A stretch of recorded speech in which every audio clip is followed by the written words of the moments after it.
আসসালামু আলাইকুম এভরিওয়ান। আজকে আমি আপনাদের সঙ্গে টাপ কেকের A to Z recipe share করব। তো প্রথমে কেক বেসটা তৈরি করে নিব। তাই একটা চালে নিয়ে নিয়েছি 1/3 কাপ পরিমাণ ময়দা। এই 1/3 কাপ ময়দার সঙ্গে দিয়ে দিচ্ছি 1 টেবিল চামচ পরিমাণ কর্নফ্লাওয়ার, 1 টেবিল চামচ পরিমাণ কোকো পাউডার ও 1 চা চামচ পরিমাণ বেকিং পাউডার। কর্নফ্লাওয়ারটা দিলে আপনাদের কেকটা ভ্যানিলা কেকের মতন একদম স্পঞ্জি হবে।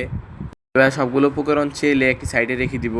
তো এদিকে আমি একটা মিক্সিং বলে নিয়ে নিয়েছি 3টা রুম টেম্পারেচার থাকা ডিম।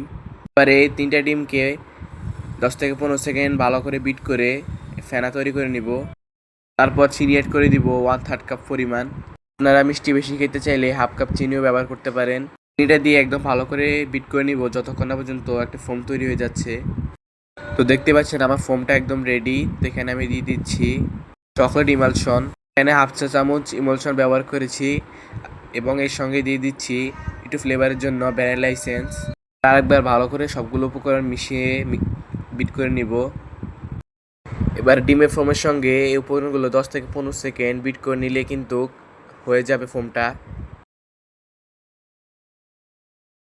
দেখতে পাচ্ছেন আমার ফোমটা একদম রেডি। এবার আগে থেকে যে শুকনো উপকরণগুলো চেলে রেখেছিলাম সেগুলো আস্তে আস্তে অল্প অল্প করে অ্যাড করে দিব। অবশ্যই এই উপকরণগুলোকে খুব আলতো হাতে মিশিয়ে নিতে হবে, না হলে ডিমের ফোমটা দেবে যাবে। উপকরণগুলো মিশানো হয়ে গেলে যে মোল্ডে কেকটা বেক করবে সেই মোল্ডের নিচে বেকিং পেপার ও তেল দিয়ে ভালো করে ব্রাশ করে নিয়েছি। আমি কেকটাকে চুলায় বেক করে নিয়েছি 5 মিনিট আগ থেকে ফ্রি হিট করে রাখা একটি ফ্রাই প্যানে। তো দেখতে পাচ্ছি আমার কেকটা বেক করা হয়ে গেছে। তো এবার আমি মাঝখানে দুটো স্লাইসে কেটে নিয়েছি। তো আমি এবার চকলেট গানাশটা তৈরি করে নেব। তো এখানে আমি 166 গ্রাম চকলেট নিয়েছি। দিয়ে দিচ্ছি চকলেটের অর্ধেক পরিমাণ হুইপ ক্রিম। ক্রিমটা দিয়ে চকলেটের সঙ্গে ভালো করে মেল্ট করে নিয়েছি। এবার আমি চকলেট ক্রিমটা তৈরি করে নিব।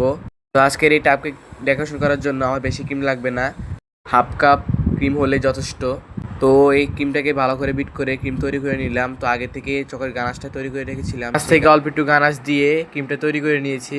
তো এই টাপ কেকটা তৈরি করার জন্য আমি এখানে 500 ml এর একটি বক্স নিয়ে নিয়েছি। প্রথমে একটি কেকের লেয়ার দিয়ে তার ভিতরে মিল্ক সিরাপ দিয়ে নিয়েছি। এবার ক্রিমগুলোকে পাইপিং ব্যাগে ঢুকিয়ে একটি লেয়ার দিয়ে দিচ্ছি। দেওয়া হয়ে গেলে এই ক্রিমের উপরে দিয়ে সামান্য একটু চকলেট গানাশ। চকলেট গানাশটা দিলে এই টাপ কেকটা খেতে খুবই মজা হয়। চেষ্টা করবেন প্রতিটা লেয়ারে চকলেট গানাশটা দেওয়ার জন্য। তো এবার উপর দিয়ে আরেকটি কেকের লেয়ার দিয়ে মিল্ক সিরাপ দিয়ে ক্রিমটা দিয়ে কোট করে নিব। ক্রিমটা ভালো করে স্প্রেড করানো হয়ে গেলে এর উপর দিয়ে দিচ্ছি চকলেট গানাশ। উপরের লেয়ারে চকলেট গানাশটা বেশি করে দিয়ে দিয়েছি যাতে টাপ কেকটা খেতে বেশি মজা হয়।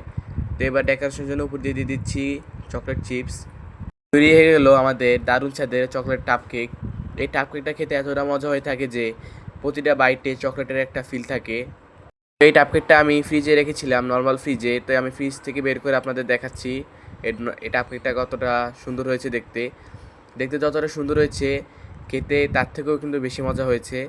বাসায় একবার হলো কিন্তু এই টাপ কেকটা তৈরি করে দেখবেন, পরিবারের সবাই কিন্তু খুবই পছন্দ করবে। এ পর্যন্তই, দেখাবো অন্য কোনো ভিডিওতে। সে পর্যন্ত সবাই ভালো থাকবেন, সুস্থ থাকবেন।